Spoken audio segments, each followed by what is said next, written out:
Hey everyone, Kellen Brower from RacerX back again with another race examination. Going to look at a couple of things that I caught from the first round here at Fox Raceway. One, we're going to go to the second 450 moto right away, though, and talk about the start in this one. Jason Anderson and Justin Barcia were both well down the order in the first moto and did a great job, both of them, to get all the way up into the top 10.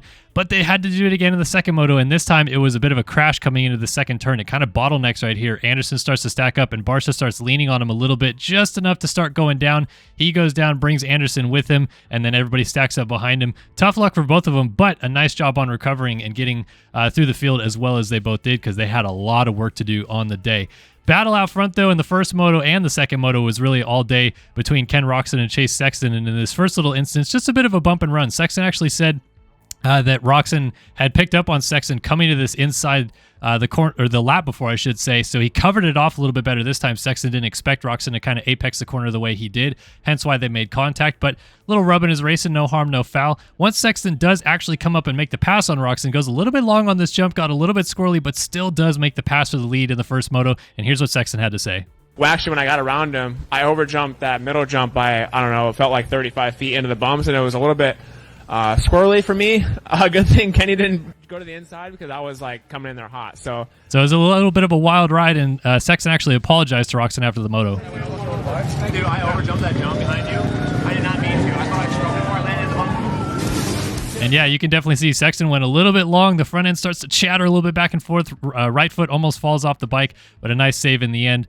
Good racing all around, all day by them. But in the second moto, Ken Roczen on the first lap of the race, notorious for his first laps here, and he's going to swing around the outside, cut up to the inside, and pass Sexton for the lead. But the reason I wanted to highlight this is because later in the race, when Sexton actually passes Roczen, it's the exact opposite. Sexton, that inside line that didn't work early in the moto, now works. Now the outside line that Roczen had working for him early in the moto doesn't work this time. Sexton able to get up the inside, come down the inside after the finish line jump, and pass into the lead. And that's just to show a little bit of the track evolution that you don't really get to see that much unless you key on it early in the race and late in the race, and this is perfect. This is right out the start, and then 20 minutes into the moto, two very different approaches to the corner, but one works early and doesn't work late in the race, and then vice versa. But for Sexton, he goes 1-1. Pretty dominating day for Sexton and Honda overall, as Roczen goes 2-2 behind him. And yeah, just impressive stuff by Honda, but I wanted to give a shout out to Align Media, because they took this awesome photo of these guys after the finish line. I mean, look at how good that looks. Honda on top at the opener in the 450 class.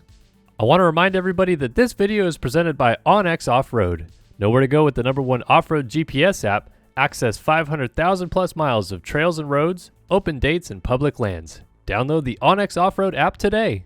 Moving on to the 250 class, and want to talk about Hunter and Jet Lawrence, because as it was a Honda day in the 450 class, it was a Honda day in the 250 class. But interestingly enough, in this first moto, we see Hunter Lawrence go off the track while he's in 4th place, and you think, oh, that was a little bit of a weird excursion. The weirdest part about it, though, was that his brother Jet Lawrence actually did the exact same thing in front of him about 5 seconds before this. Just how in sync, I guess, the Lawrence brothers were today. There's Jet going off the track, just getting a little bit wide right off the track, and then, yeah, 5 seconds later, Hunter Lawrence comes through, does the exact same thing. There he is at the bottom of the screen, coming into view right there. Just wild that in sync kind of all day long, even going off the track at the same time.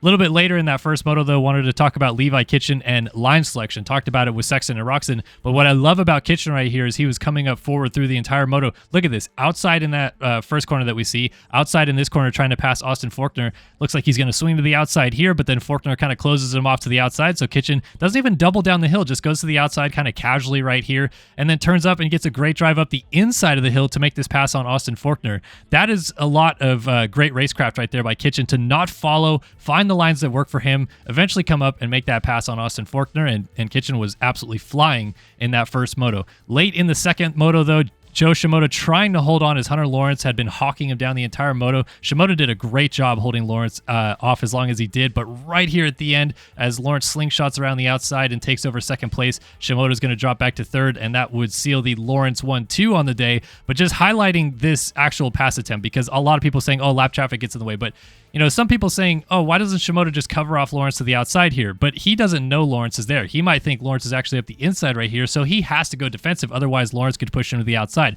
It's really Lawrence reading this situation perfectly, jumping to the outside, landing on the gas, getting right to that outside berm. And even though lap traffic kind of takes the main inside rut right there, Shimoda doesn't get through the corner bad. It's just Lawrence railing that outside, getting enough of a drive to come through, make a great pass, get into second place. And I just love seeing that kind of dynamic and racecraft between those guys. As mentioned, though, it seals off a Jet and Hunter Lawrence won 2 on the day to go with the Sexton, and Roxon won 2 on the day. A perfect day for Honda to start at Fox Raceway, and we'll see if they can do it again this weekend in Hangtown.